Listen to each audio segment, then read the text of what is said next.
Un client me fait une demande assez spécifique sur Bubble. Il veut une application optimisée SEO. Moi, directement, je lui dis, c'est pas le bon outil pour ça.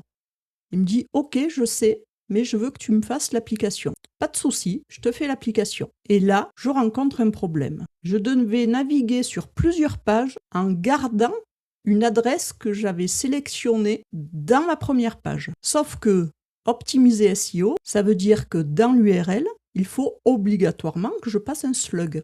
J'ai pas fait du one page et du coup, j'avais une problématique dans Bubble. Comment passer mon adresse à toutes les pages pour que je puisse m'y référer. Dans Bubble, la problématique, il n'y a pas de variable globale. Donc, je ne pouvais pas utiliser une variable pour tout mon site. J'avais une solution, c'est de l'enregistrer temporairement en base de données, mais pas très cohérent parce que l'utilisateur pouvait changer l'adresse, par exemple pour faire une recherche sur un autre lieu. Et en plus, ça consomme des WHO. J'ai trouvé une troisième solution, zéro requête, zéro consommation de WHO, et ça fonctionne sur toutes les pages. Je construis des applications no-code depuis plus de 5 ans. J'ai construit des dizaines d'applications sur Bubble et maintenant, j'ai switché sur WeWeb. Dans cette playlist, je vais te partager les différences entre Bubble et WeWeb. Et tu vas voir, WeWeb se rapproche beaucoup plus du code que Bubble. Allez, c'est parti. Une variable, c'est quoi? C'est une boîte où tu vas stocker temporairement une information dans ton application. Tu lui donnes un nom, tu lui donnes une valeur et tu peux la lire, tu peux la modifier à tout moment pendant que ton utilisateur navigue sur ton application. Ce qui est important à comprendre, cette boîte, elle vit côté front-end, c'est-à-dire qu'elle vit dans le navigateur de ton utilisateur. Elle n'est pas en base de données, elle n'est pas sur le serveur. C'est une mémoire locale instantanée. Ça veut dire zéro requête, zéro latence, zéro coût. Sur Bubble, l'élément natif le plus proche d'une variable, c'est le custom state. Tu peux le mettre sur n'importe quel élément, n'importe où dans ton application. Tu peux le mettre sur un bouton, tu peux le mettre sur du texte, tu peux le mettre sur un groupe, tu peux le mettre sur un reusable element, tu peux vraiment le mettre de partout. Et tu vas lui donner une valeur que tu vas pouvoir modifier. C'est utile, mais ça devient vite une contrainte. Le custom state est attaché à l'élément où tu l'as créé. Par habitude et bonne pratique, personnellement, je mettais mes custom states sur l'élément le plus grand dans lequel je me trouvais. C'est-à-dire que si je me trouvais sur une page, j'ai toujours un groupe qui contient tout le contenu de ma page et je mettais mon custom state sur ce groupe. Sur un reusable element, attention, c'est un petit peu différent.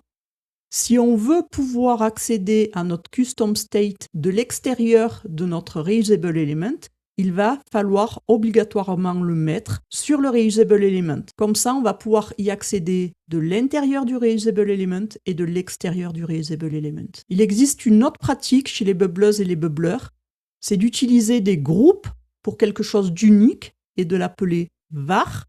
Et on va stocker en fait de la data à l'intérieur. On va le typer et on va stocker la donnée. Et si on a besoin d'une liste, on va faire pareil avec un repeating group. Et là, on va l'appeler aussi var list quelque chose et on va le typer et stocker notre donnée dedans. C'est une autre pratique qui est aussi très utilisée chez les bubbleurs. Pour revenir au custom state qu'on pose sur les reusable elements, il faut comprendre une chose. Tu vas avoir un reusable element et plusieurs instances de ce reusable element.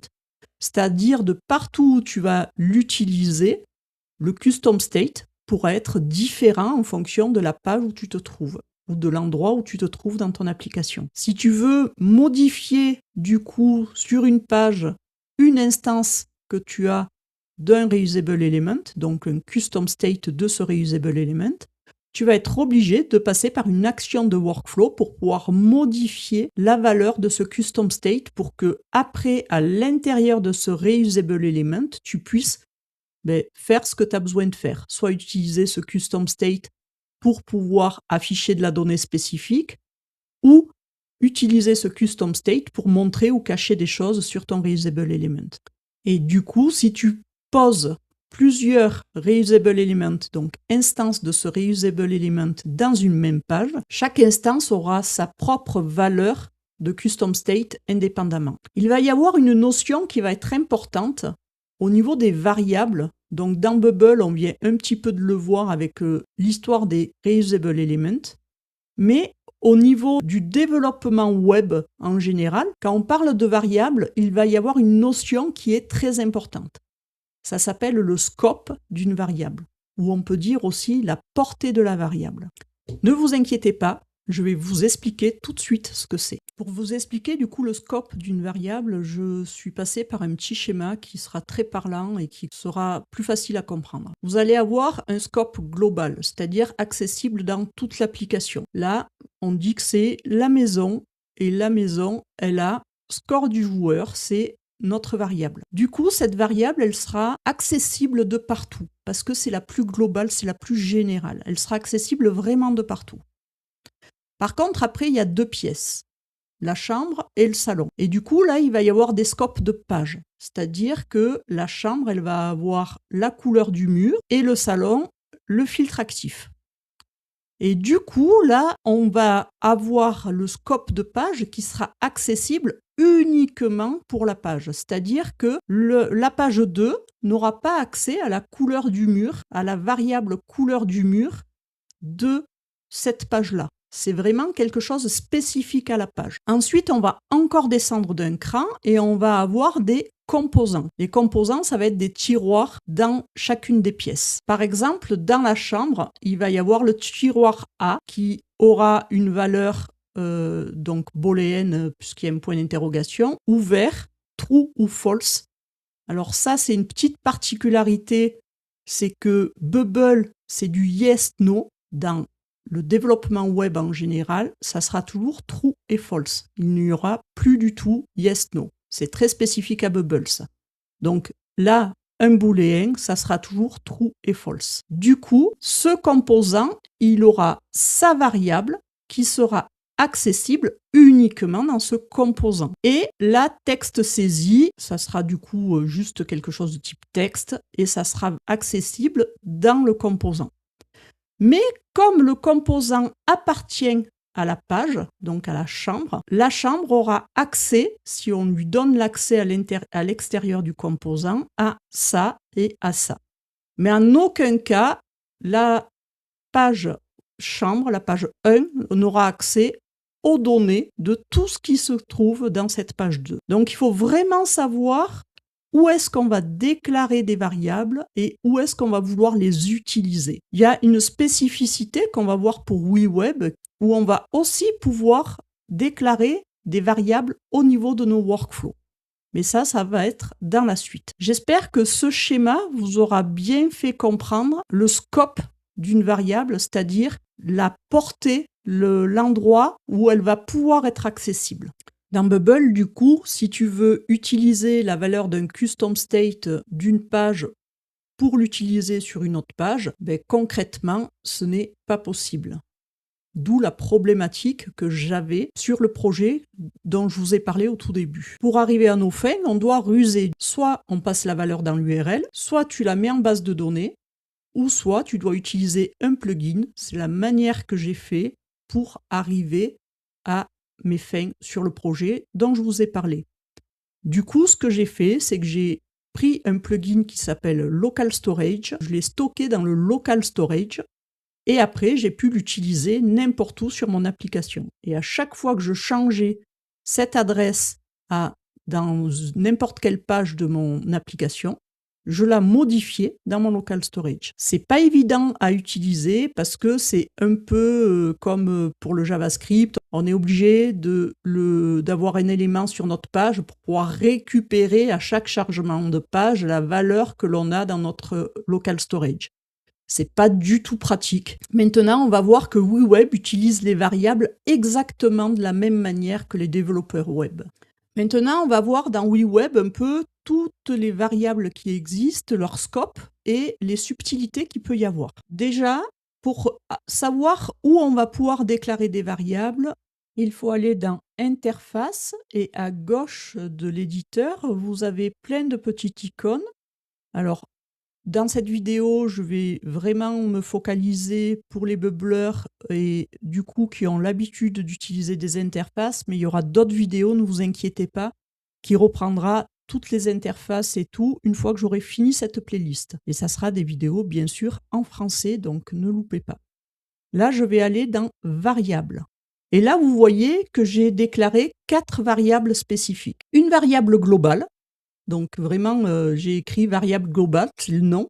On peut créer des dossiers de variables, ça c'est bien sur les projets pour qu'on puisse vraiment dire à quoi elles vont servir ou à quel moment elles vont servir ces variables. On peut mettre une description pour être sûr que... Alors, en général, on utilise bien des mots parlants pour les variables, on est d'accord ? Mais si on a besoin, on peut mettre une description. Pour des variables, on va avoir déjà plusieurs types de variables. On va pouvoir avoir du texte, comme on va utiliser pour la plupart des cas dans cet exemple. On peut mettre des numbers. Les booléens, je l'ai utilisé pour la partie variable de component, mais j'y reviendrai après. Vous avez la variable object, c'est comme du JSON en fait. Vous allez avoir des accolades avec une clé et une valeur qui correspond. Vous allez pouvoir avoir de array, donc un tableau avec plusieurs valeurs, et query qui va correspondre aux paramètres qu'on peut passer dans l'URL. On peut récupérer la valeur passée dans une URL.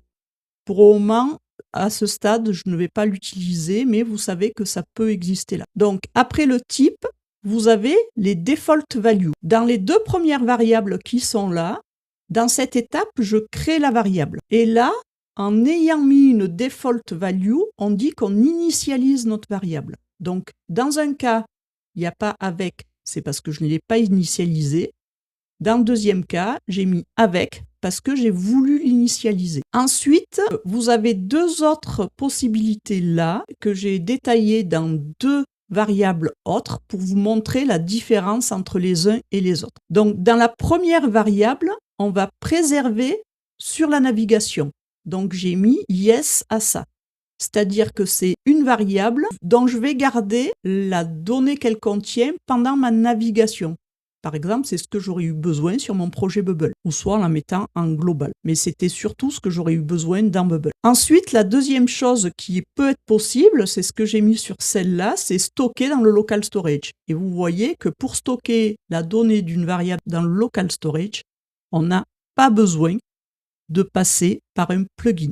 Donc ça, c'est quand même pas mal, c'est natif dans WeWeb. Vous allez me dire pourquoi j'ai choisi ces 4 modes de variables. Alors, on va le tester de suite et je vais vous montrer. Déjà, je vais vous montrer mon interface, c'est facile à comprendre. Dans la première, je mets la variable globale avec une default value, c'est-à-dire j'ai mis création de la variable avec initialisation default value. Le contenu de ma variable, c'est création variable globale avec initialisation default value entre parenthèses. On le voit bien là, si je reviens là, avec, et c'est bien la donnée que j'ai mis en default value qui se retrouve après les 2 petits points. Là, je l'initialise, ma variable. Maintenant, j'affiche la variable globale, mais que je n'initialise pas. Ça va être l'utilisateur, en cliquant là-dessus, qui va remplir la variable. Là, on peut voir au niveau du bouton, j'ai fait un petit workflow tout simple qui va permettre d'ajouter, donc ajouter data in variable globale, donc ajouter de la donnée dans la variable globale. J'aurais pu mettre add, j'ai fait du franglais, désolé. Et là, j'ai choisi une action change variable value. Là, on peut cliquer là pour voir la valeur que j'ai passée. Alors, ne vous affolez pas, à ce niveau-là, du binding, et on a formula de notions que je vais aborder dans les prochaines vidéos. Donc, ne vous inquiétez pas. Là, il faut juste savoir que, alors je vais récupérer ça, comme ça, je vais vous montrer comment je l'ai fait. Je le unbind là, je lui dis non. Et là, j'ai cliqué sur le petit connecteur, juste pour avoir le binding. Et là, je lui mets ma valeur. Et je mets bien entre guillemets pour qu'il comprenne bien que c'est du texte. Et comme ma variable accepte est une variable de texte, c'est OK. Du coup, à ce niveau-là, j'ai juste un workflow qui modifie le contenu de ma variable. Si je reviens à là, j'affiche la variable globale, donc juste ce texte-là que j'ai là, je vais dans le côté édition et dans le petit crayon, pareil, j'ai un petit texte. Alors ne vous inquiétez pas, j'ai aussi utilisé le binding avec le système de concaténation. On met un champ texte, un petit plus et ma variable globale que j'ai de l'autre côté. Vous voyez, c'est exactement la même chose qui est là, donc variable, et je lui ai mis le contenu de ma variable globale. Au moins, ce sera dynamique. J'ai fait pareil pour remplir ma variable de navigation et j'ai fait pareil pour remplir ma variable de local storage. Mais ça, c'est l'utilisateur qui va le faire. Donc, on va juste voir déjà cette première partie pour bien comprendre ce qui va se passer et la subtilité qu'il peut y avoir à ce niveau-là. Donc, sur WeWeb, pour exécuter, on a Preview qui est là. Mais vous allez voir, on ne quitte pas tout à fait l'éditeur. Donc là, sur le côté, on a les logs et les variables. Et là, on peut voir les 4 variables que j'ai faites. Donc la variable globale, qui ne contient rien pour le moment. La variable avec l'initialisation. Donc on voit bien le même texte qu'on avait. Ma variable avec le preserve on navigation, mais que je vais remplir à ce niveau-là. On voit bien ma variable avec enregistrement dans le local storage, qui est vide pour le moment. Donc, dans un premier temps, je vais remplir mes 3 variables qui sont vides. Je clique sur mon bouton, vous voyez que mon workflow s'exécute bien, que j'ai vraiment du contenu différent et que mes 4 variables, du coup, maintenant, ont du contenu. Maintenant, j'ai mis un petit bouton qui me permet d'aller à la page suivante. Et c'est là que ça va être intéressant, donc, sur ces 3 variables qui sont là.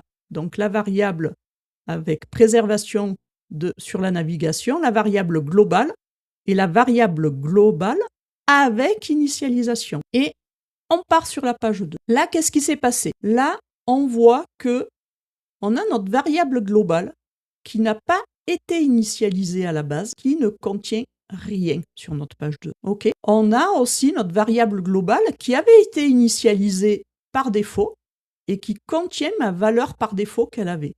Ça, c'est une petite subtilité qu'il faut comprendre pour bien savoir ce qu'on fait. Là, je suis le contenu de la variable avec la préservation dans la navigation. Et j'ai bien mon contenu de ma variable qui est conservé. Et là, je suis dans le local storage, donc c'est tout à fait normal que je conserve ma donnée. Maintenant, si je recharge, donc on a un petit rechargement, si je recharge tout, j'ai perdu ma donnée de ma navigation. C'est tout à fait normal parce que j'ai rechargé ma page. Mais mon initialisation sur ma variable globale, je l'ai bien conservée parce que c'est une initialisation à la création de ma variable. Et le local storage, c'est normal parce que j'ai ma valeur dans le local storage. On peut aller voir ça tout de suite. Donc vous allez voir que dans WeWeb, on n'est pas obligé de venir jusque-là pour après supprimer notre variable si on a besoin de la supprimer. Là, si je viens dans mon local storage, vous allez voir que j'ai bien à ce niveau-là ma variable, je suis le contenu save avec local storage. Donc le texte qu'il y a, ça m'a mis une variable avec un ID de variable sûrement, mais j'ai bien ma variable qui est là. Donc, comme je l'ai de contenu dans mon local storage, ça va me l'afficher. OK? Tout simplement parce que j'avais coché que la variable, elle était OK à ce niveau-là. Ce qu'il faut voir, c'est que si je veux vider cette variable, je peux venir sur ma variable, là, Save Local Storage, et si vous voulez voir, là, j'ai juste un bouton pour cleaner ma variable. Et du coup, au lieu d'aller le faire dans l'inspecteur et de galérer, j'ai juste besoin de cliquer là et ça, vous voyez que ça m'a vidé ma variable. Alors, bien penser à passer en preview quand on veut faire des choses spécifiques. Mais là, on vidait le local storage et on affichait cette variable de local storage, c'est pour ça que c'est OK. Alors, je vais revenir sur ma page. Maintenant, on va passer à un deuxième type de variable sur WeWeb qui est les variables de components, et vous allez voir qu'il y a aussi des choses spécifiques. Pour les components, du coup, il va y avoir 2 cas de variables au niveau des components. Le premier, ça va être des components natifs de WeWeb qui incluent déjà leurs variables. Donc, vous pouvez le retrouver en faisant plus sur le panneau et en allant chercher du coup des inputs où vous allez avoir plusieurs informations. C'est des components qui sont déjà préfaits par WeWeb, mais qui incluent déjà leurs propres variables. Donc du coup, moi ce que j'ai fait, c'est que j'ai mis un input à ce niveau-là, et on voit que c'est un component natif de WeWeb, et j'ai mis un petit texte qui va me permettre d'afficher le contenu de l'input. Alors pour savoir, du coup, j'ai pareil, bandé et j'ai concaténé, mais c'est surtout que j'ai concaténé input component natif et value. C'est la variable que va exposer mon input component natif. Et c'est ça qui est super important à comprendre. Et du coup, que ce soit sur les select, les search, les checkbox ou autres, vous allez avoir cette value qui est la valeur de l'input qui va être accessible via l'extérieur. On va voir de suite ce que ça va donner. Je ferme ça, je passe en preview. Là, du coup, j'ai mon input et là, j'affiche la valeur de ma variable input. Et je tape un texte. Bienvenue sur WeWeb. Et vous voyez que la valeur que j'affiche, c'est bien bienvenue sur WeWeb. Et si là, je vais dans ma partie variable, j'ai bien mon input component natif value qui est bienvenue sur WeWeb. Donc c'est quelque chose de natif, mais vous pouvez y accéder de l'extérieur. Donc c'est une variable de component pour les components natifs. Maintenant, on va passer au component custom. Un component custom, du coup, c'est ce que tu vas créer toi-même. C'est quand tu vas transformer un groupe d'éléments en composant dans WeWeb. Tu vas avoir accès à un onglet dédié spécifique pour ton component.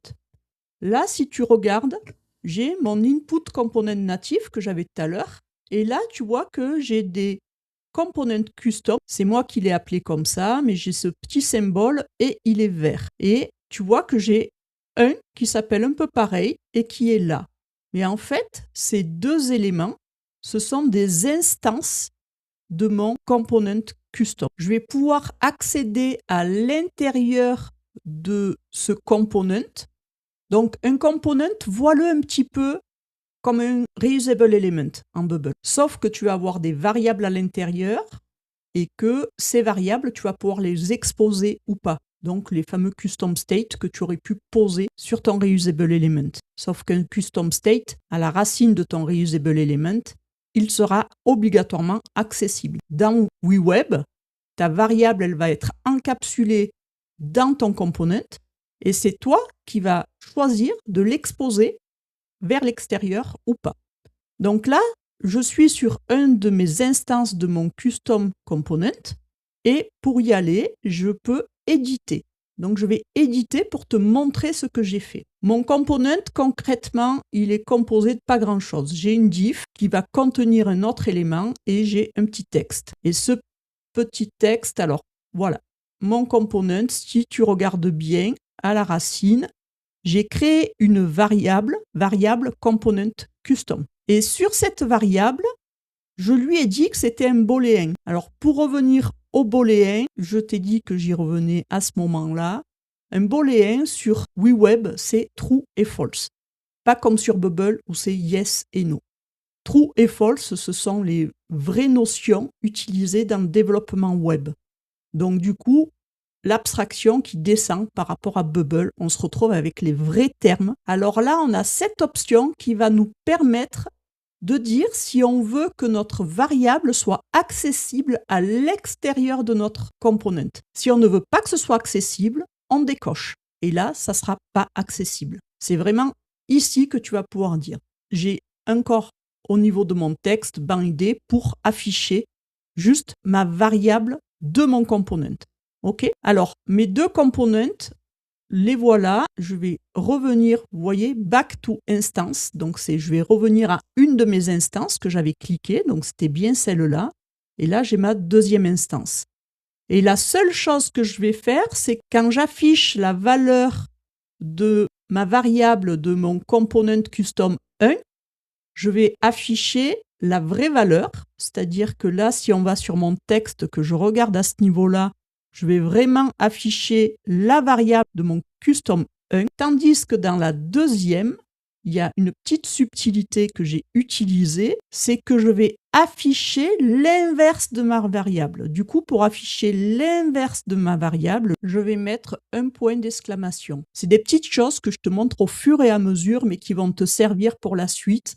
Si je ne les réaborde pas, mais je pense que je vais les réaborder au moins au niveau des formulas parce qu'il y a vraiment des choses très spécifiques à ce niveau-là. Ce qu'il faut bien retenir, du coup, c'est que ma variable de component custom vit bien à l'intérieur de chacune de mes instances. C'est pour ça que j'ai voulu en afficher 2, pour dire que ma première, j'affiche la vraie valeur et la deuxième, j'affiche l'autre valeur.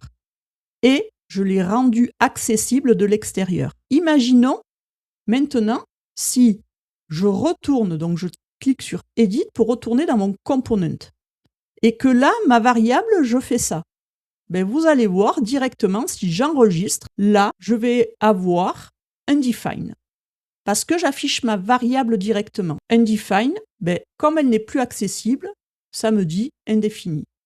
Et après, la petite subtilité, c'est que là, en fait, si c'est pas accessible, l'inverse de un no, pour lui, c'est true. Un no, c'est comme si c'était false. Ce qu'il faut bien que tu comprennes, c'est que c'est toi qui choisis d'exposer la valeur de ta variable à l'extérieur du component. Tu peux utiliser des variables à l'intérieur de ton component si ton component est compliqué, mais tu vas exposer uniquement les variables que tu vas vouloir. Alors là, juste une petite information. Là, on a vu du coup les variables, puisque c'est le thème de ce module. Mais si tu veux interagir de l'extérieur vers l'intérieur du component, là, on va devoir passer des propriétés et ces propriétés vont pouvoir interagir avec tout ce qu'on a à l'intérieur de notre component. Mais ça va être vu dans une vidéo très spécifique au component qui inclura toutes ces notions de ce qu'on peut faire à l'intérieur d'un component. Mais pour le moment, c'était les variables qu'on voyait, donc je m'arrête là au niveau des variables de component custom. Et maintenant, on va voir la dernière variable qui existe dans WeWeb, c'est une variable locale. Elle va être créée dans le workflow et elle va avoir sa durée de vie uniquement dans ce workflow-là. À la fin du workflow, la variable n'existera plus. Pour illustrer tout ça, j'ai juste fait un bouton qui va déclencher une variable dans un workflow. Donc là, j'ai mon bouton. Donc on va bien dans l'onglet Workflow qui est là, le petit éclair. J'ai variable Workflow et dans mon workflow, j'ai Create Workflow variable qui prend pour nom variable Workflow qui est de type number et que j'initialise à 0. Et après, vous voyez, il y a déjà des choses super intéressantes dans WeWeb, c'est qu'il y a des boucles. C'est une boucle while loop qui dit tant que, hop, on va faire ça. Donc là, je vais incrémenter ma variable de 1 à chaque fois. Donc je vais récupérer ma variable plus 1. Ma variable, elle se terminera. Là, on a tant que ma variable, elle est différente de 5, on fera notre boucle. Dès qu'elle sera égale à 5, on sortira de la boucle. La boucle sera terminée. Et pour nous aider à visualiser ça, ce qui est top, ce qui est récent dans WeWeb, il me semble, c'est qu'on a la possibilité de mettre des logs. Donc si je tape log, vous allez voir que là, j'ai interface advanced log. Ce qui va me permettre de pouvoir voir, du coup, ma variable de workflow qui va être, et j'aurai ma variable. Donc normalement, vu qu'elle est initialisée à 0, qu'au premier coup, je vais la mettre à 1, on devrait avoir une variable qui va de 1 à 5 et après qui devrait s'arrêter. On va aller en preview pour visualiser tout ça. Hop, là, on a la possibilité de rafraîchir les logs. C'est beaucoup plus facile après pour voir. Je déclenche mon workflow et grâce à l'action log, si j'appelle ma variable ici, j'ai rien qui s'affiche. C'est tout à fait normal parce que ma variable, concrètement, elle ne peut pas être affichée à l'extérieur du workflow. Donc, elle n'affiche rien à l'extérieur du workflow. Par contre, si je regarde là, qui est ma variable workflow, on voit bien que j'ai de 1 à 5, comme je vous avais dit au départ. Mais je n'ai pas la possibilité, donc là, je peux vous montrer, on n'a pas la possibilité d'aller chercher la variable à ce niveau-là. Donc le petit entre parenthèses avec le petit X pour la variable, elle n'existe pas en dehors du workflow, donc je ne peux pas l'appeler. Voilà un peu cette logique de variable locale qui s'utilise à l'intérieur des workflows. Si tu veux apprendre le nouveau back-end de WeWeb en français, n'hésite pas, abonne-toi à ma chaîne. Si tu trouves ça utile, lâche un like, ça va vraiment m'aider. N'hésite pas à me dire en commentaire si tu veux que j'aborde d'autres notions que je n'ai pas encore abordées. Et attention, il va y avoir plein de vidéos qui arrivent. Dans WeWeb, comme dans le développement traditionnel, une variable, c'est une boîte de mémoire côté front-end. Zéro requête, zéro latence, zéro coût. Et contrairement à Bubble, où les custom states sont rattachés à des éléments précis et deviennent vite casse-pieds dès qu'on sort de leur contexte, WeWeb te donne 3 scopes clairement définis. Les variables globales, accessibles de partout dans ton application, que tu peux choisir de préserver à la navigation ou que tu peux stocker dans ton local storage. Les variables de component natif ou custom en fonction des variables que tu as besoin à l'extérieur de ton component. Et les variables locales dans un workflow et qui vivent vraiment le temps que ton workflow s'exécute. Si tu as des questions par rapport à cette vidéo sur les variables qui a été quand même assez intense, n'hésite pas à mettre un commentaire, je serai ravie d'y répondre. À la prochaine vidéo.